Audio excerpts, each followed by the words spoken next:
Hi, folks. It occurred to me that for the Ginsberg poems, I really ought to give you a little bit of close background to go with them rather than leave you to just flounder into them potentially. So, let's talk just a little bit about a supermarket in California and Sunflower Sutra. We talked quite a bit about Ginsberg and the beats in the background. Let's look at some specifics on the poems. First of all, Ginsberg's poems are usually very self-referential.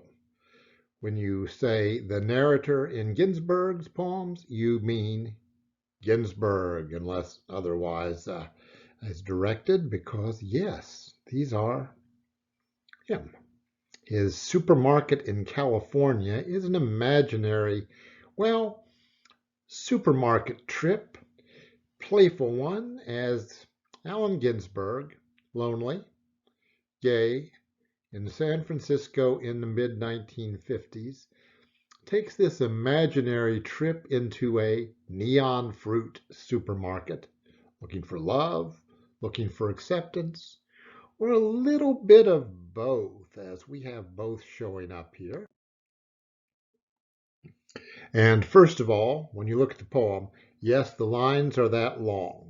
What through moon, that whole three-line sentence or paragraph is one line. They all work that way. So when you see the line numbering on the side, it works that way. Now, where we are, we start off with the mention of Walt Whitman because Ginsberg felt very indebted to Whitman. Whitman the poet, those long lines, folks, and Whitman as an openly gay man. Whitman was bisexual, most sexually involved with males. So now we're taking an imaginary shopping trip, and Ginsberg, alone as a gay male, is in a supermarket full of families doing outrageous things, capped with the babies in the tomatoes, oh good heavens. It's full of delicacies. We see him sampling everything.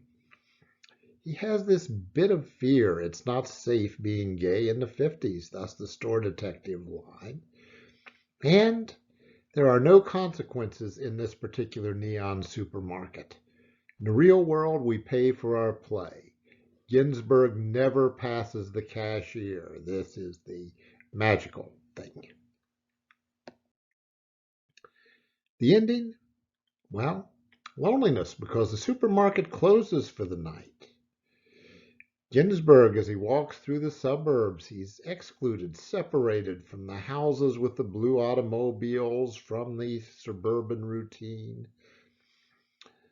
Not in Whitman's magical world for the moment, and Whitman's world from 100 years past. It's gone, forgotten. It's on the other side of the lathe, as Charon crosses not the Styx, but the lathe, the river of forgetfulness at the end of this poem. So, summary, poem is funny. It is outrageously funny, that silly journey through the supermarket. Wistful. And at the end, lonely. What is left? Is he alone? Alone with his little fantasies of Walt Whitman and nothing else.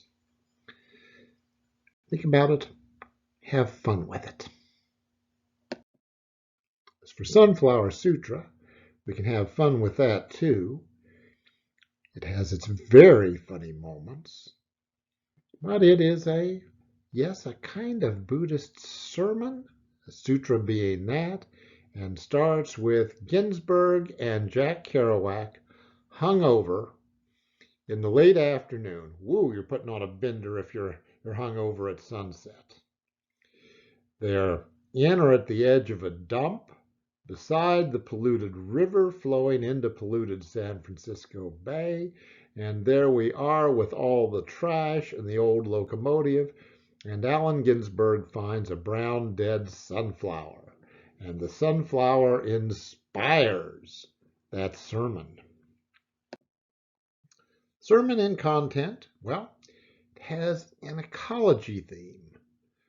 Hey, we want a world with sunflowers and fish in the stream? I do. I do very badly. In the 50s, we didn't. In the 70s, we cleaned up a lot of streams and such and had a lot of those things. But the world that Ginsberg looks at, full of junkyards, rusty locomotives, and dead polluted rivers. The sunflower is dead. Then there's the personal theme as well. Yes, hungover drunks. Ginsberg and Kerouac, after tying one on. Ugly, grimy things inside and out. But wait a minute, we have souls. We can be beautiful as William Blake's sunflower.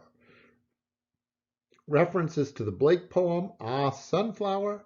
See the little footnote, and you've got some notes on canvas, including the Blake poem. Ginsberg, in a hallucinatory moment in 1948, imagined William Blake in his Harlem apartment reciting Ah, Sunflower. Since Blake has been dead even longer than Whitman, this is rather, well, interesting. But from that, then we end with this advocacy, this claim that we're all sunflowers, end with Ginsberg waving that dead sunflower in poor hungover Jack Kerouac's face, screaming we're all beautiful sunflowers inside. I can imagine Kerouac. Oh, my aching head. So, Ginsberg uses this to effect, it wonderfully masks the didacticism of his sermon. You don't get up there and go, "You are a sunflower," unless you're waving one in poor Jack Kerouac's face so as to make it all funny. Otherwise, it's just preachy. So, serious message, two of them, that advocacy of the self, we're sunflowers. And that beautiful little ecological message offered by showing us more junk than we ever want to see in our life, masked and blended into this poem with its outrageousness. So that's our Ginsberg sample, both poems outrageous, funny, sometimes downright silly, playful, also very earnest. All of the play in the neon fruit supermarket, and yet there's Ginsberg alone in his world.